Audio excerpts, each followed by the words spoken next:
المجيد الفعال لما يريد.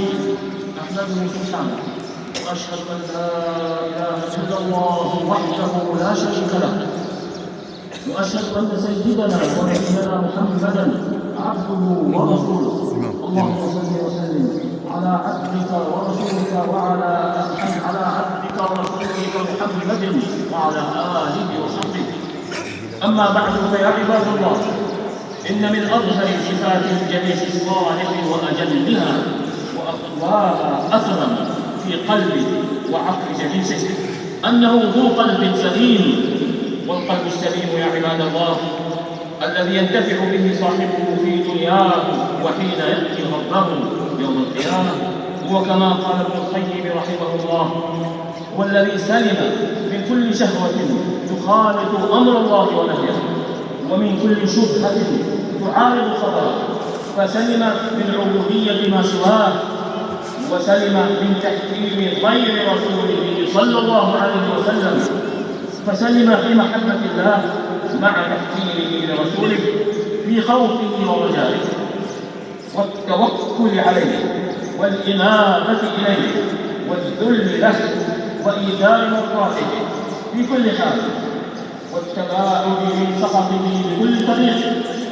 وهذه حقيقة العبودية التي لا تصلح إلا لله وحده. فالقلب السليم هو الذي سلم من أن يكون لغير الله فيه شرك بوجه ما، بل قد خلصت عبوديته لله تعالى إرادة ومحبة وتوكلا وإنابة وإخباتا وخشية ورجاء، وخلص عمله لله. فإن أحب في الله، وإن أبغض في الله، وإن أعطى لله، وإن منع لله.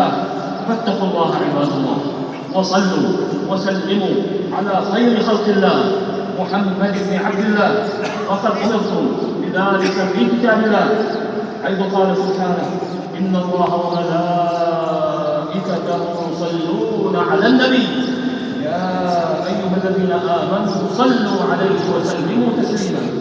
اللهم صل على محمد وعلى آل محمد كما صليت على إبراهيم وعلى آل إبراهيم في العالمين إنك حميد مجيد.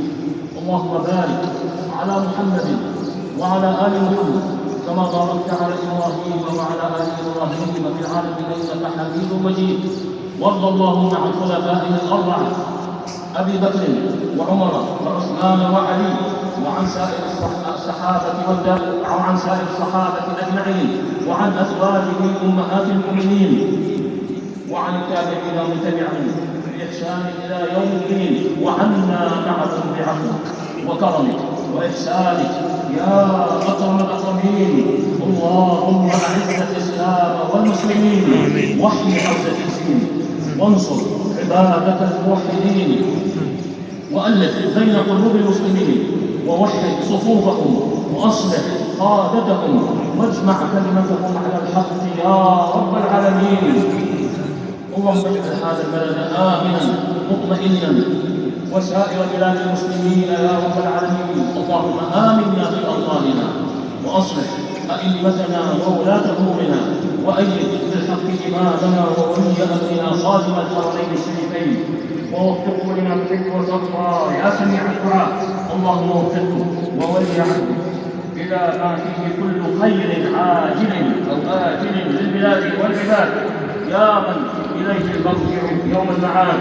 اللهم احفظ هذه البلاد حائزة كل خير، سالمة في كل شر، وسائر بلاد المسلمين. اللهم حذر المسجد الأقصى، اللهم احفظ المسلمين في فلسطين، اللهم احفظهم من بين أيديهم ومن خلفهم وعن أيمانهم وعن شمائلهم، ونعوذ بك أن يغتالوا من تحتهم، ونعوذ بعظمتك أن يغتالوا من تحتهم. اللهم كن لهم معينا، اللهم كن لهم معينا وظهيرا ومؤيدا ونصيرا. اللهم أطعم جائعهم، واقص عافيهم، واشف جرحاهم، واكتب أجر الشهادة لقتلاهم. اللهم عليك بعدوك وعدوهم يا ذا الجلال والإكرام. اللهم أصلح لنا ديننا الذي هو عصمة أمرنا، وأصلح لنا دنيانا التي فيها معاشنا، وأصلح لنا آخرتنا التي فيها معادنا، واجعل الحياة زيادة لنا في كل خير، واجعل الموت راحة لنا من كل شر. اللهم آت نفوسنا تقواها وزكها أنت خير من زكاها، أنت وليها ومولاها. اللهم أحسن عاقبتنا في الأمور كلها، وأجرنا من خزي الدنيا وعذاب الآخرة. اللهم إنا نعوذ بك من زوال نعمتك وتحول عافيتك وفجاءة نعمتك وجميع سخطك.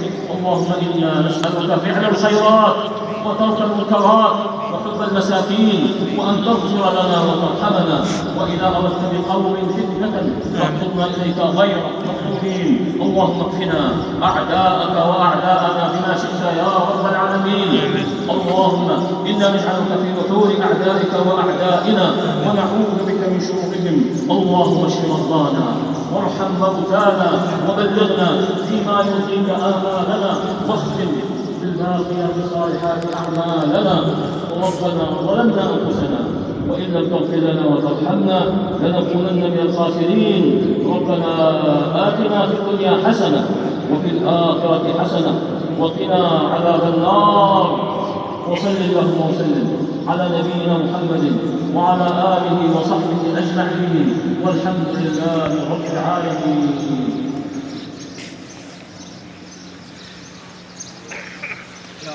الله